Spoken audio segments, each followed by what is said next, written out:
Hi guys, Lone Survivor here.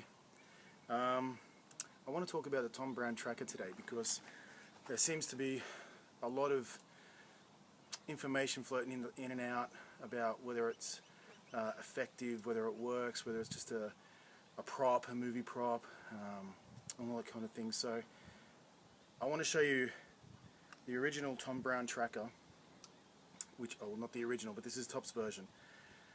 This is my brother's. I've just, reground the profile, which a lot of people have actually done that already to these knives. As you can see, it's just a little bit thinner there, a little bit thinner on the draw knife part, and that's about all. That's about all, just to give it a bit of a steeper angle than what it comes with. Other than that, that's pretty much standard. Now, a lot of people have said this is a piece of junk. It's like, trying to cut something with a rock or something. It's just, it's not very effective. It doesn't work. It's heavy, too heavy. Anyway, there's a million things. It's a knife that either you love it or you hate it. When I got mine, I loved it at the beginning and then started to dislike it because the edge wasn't fine enough for small tasks, and then it was kind of like, well, what can I can't use it for delicate stuff because you try and skin or process game or anything delicate, even peel an apple, it was a chore. So I kind of fell out of love with it and went explored other knives and stuff like that. And it wasn't until recently I was digging through my cupboard and I thought, you know what, I'll get this knife out and I'll give it another go. So what I did was that's my brother's blade. This one here is this is a sagewood sheath, by the way. They do excellent gear. Okay, I had this made by Sagewood. That's the brand on the back. Anyway, I'll do a review of this sheath a bit later on, but excellent sheath, and I will be doing a review on that one. But for now this was my tracker, which was a Top's tracker. Now what I did was I went to town on this knife. I got a drill and a Dremel wheel with the sanding wheel on it, hooked it up, and just drew a few lines, and I thought, you know what, I got nothing to lose. It's not my main love blade.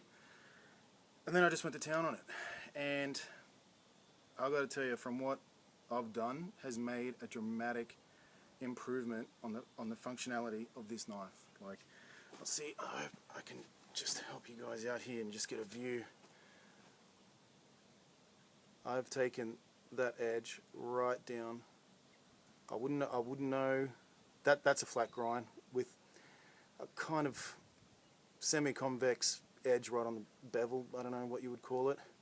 Also thinning down the point, so when you do throw it into a block of wood, it actually sticks in. It doesn't bounce out like the original version. The draw knife part, as you can see here, I've taken it pretty much halfway up the blade there. Now I've tried to stay true. If you have a look at the back models, they have this hook that it actually comes around and then it hooks. A lot of people have grinded theirs flat, straight down. I didn't want to do that. I wanted to keep that hook because I believe that hook does have a function, and if it's done correctly, can be a very useful tool.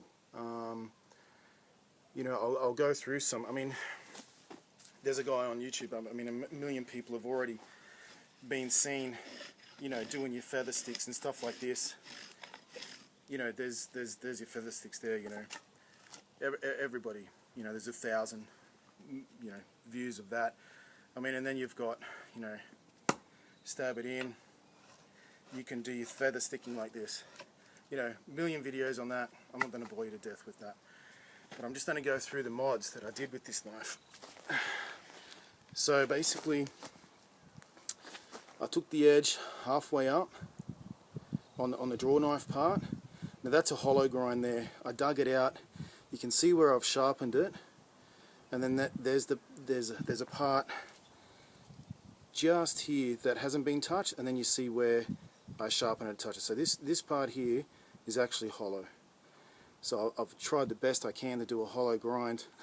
Mind you, I had a dremel wheel and a drill. I don't have any knife making tools or anything like that. And that edge is very, very, you can see it there.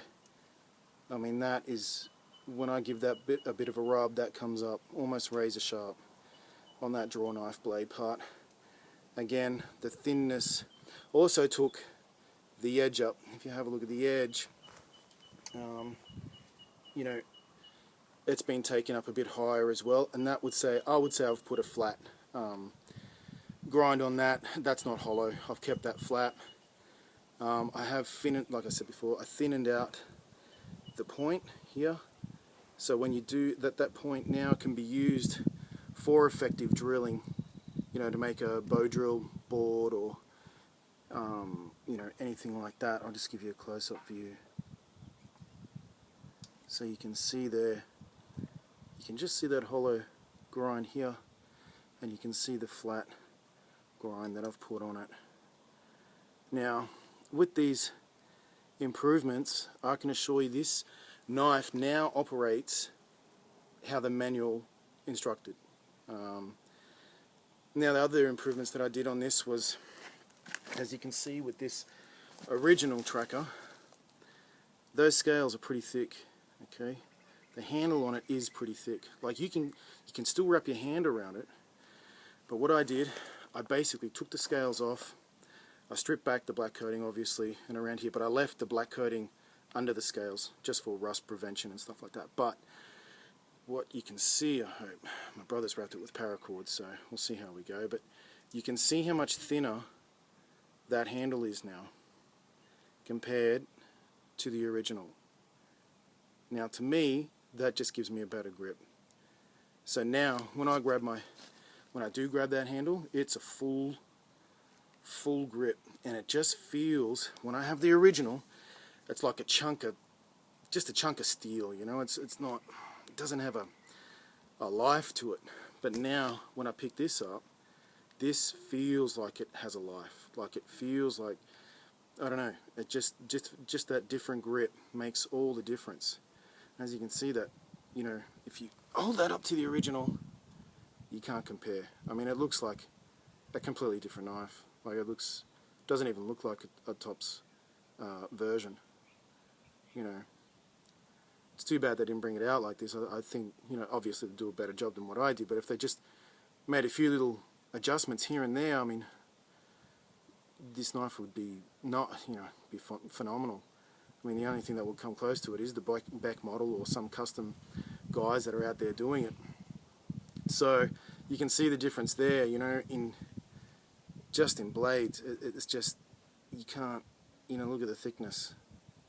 You know, it's just, it mainly just be a few mil, but I'm telling you that mil is just unbelievable. It just makes all the difference. Now, the handle is, like I said, I just got a sander, and I just basically stripped it down as far as I could to where I felt, you know, just right. The other modification I made, as you probably noticed by now, is I trimmed just the end part of those scales off. Okay, that's all I did. So if you have a look there, I just rounded it off nicely. You got that lanyard hole, you still got partial lanyard hole there on the scale itself. You know, I just took that back. On the original, it's obviously like this. Okay, so basically I trimmed that little bit off. So for me, that has its uses. I mean, if you you know, you can hammer it in. Now you can actually use it. Get a good bit of wood. Now you can drive that in there. Now if you've got, you know, like I said, you got your feather sticking, all that kind of stuff, and you can work all day because you've got that point now securely in that block of wood. If you wanted, if you had, say, something like rawhide or leather, and you were working rawhide and you wanted to get that nice edge, you would, instead of getting your knife and cutting it, you could grab both sides and just feed it through on a guide. So you can use that for a lot of things there. And I just think being able to smack it in to a bit of wood, I mean, some survival guys out there might know a lot of uses for having something, in there like that. But feather sticking, if you don't want to grind all day with your hands, just nice and quick, get it done. Who knows? There's probably a million uses. But I found that it was actually my Tops to Home Field knife that gave me that idea, because on the back of the handle, that actually has it's meant for prying, but you can whack it in anyway. So that's another modification that I did for the tracker knife.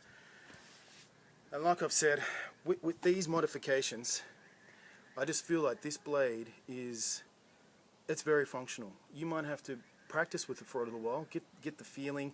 It's very awkward, some people find with that hawk, and I've heard people say, when you're batoning,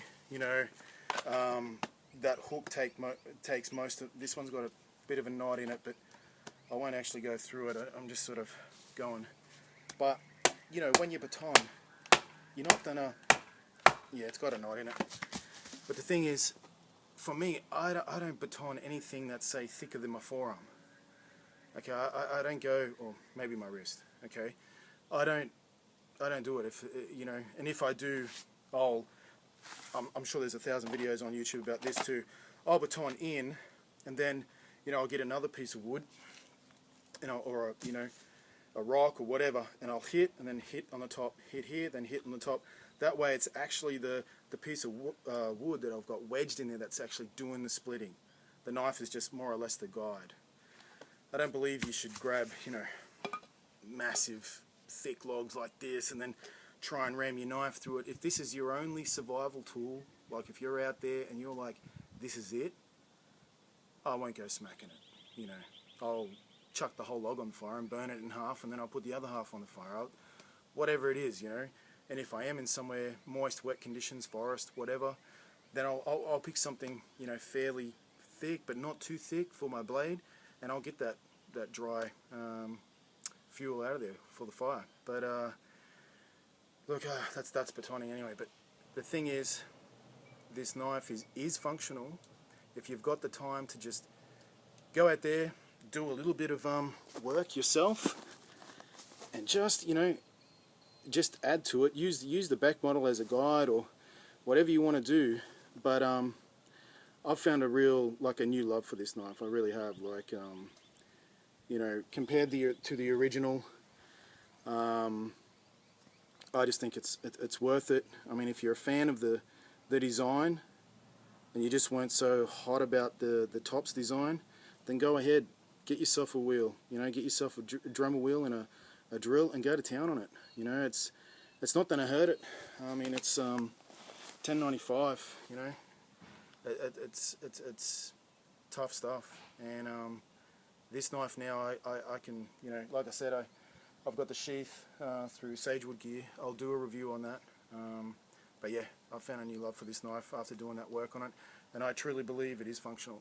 I could take this knife and only this knife and get the majority of things done. If I had to do larger trees or whatever, I'd definitely take an axe. But that's the mods that I've done to the tracker knife, and given the comparison between the two, I feel that if you take the time and you just put a little bit of work in on your tracker blade, it's not hard. I'm not a knife maker. I've never made a knife. I just got the wheel on and took my time and got it done. So anyway, I feel that the tracker knife definitely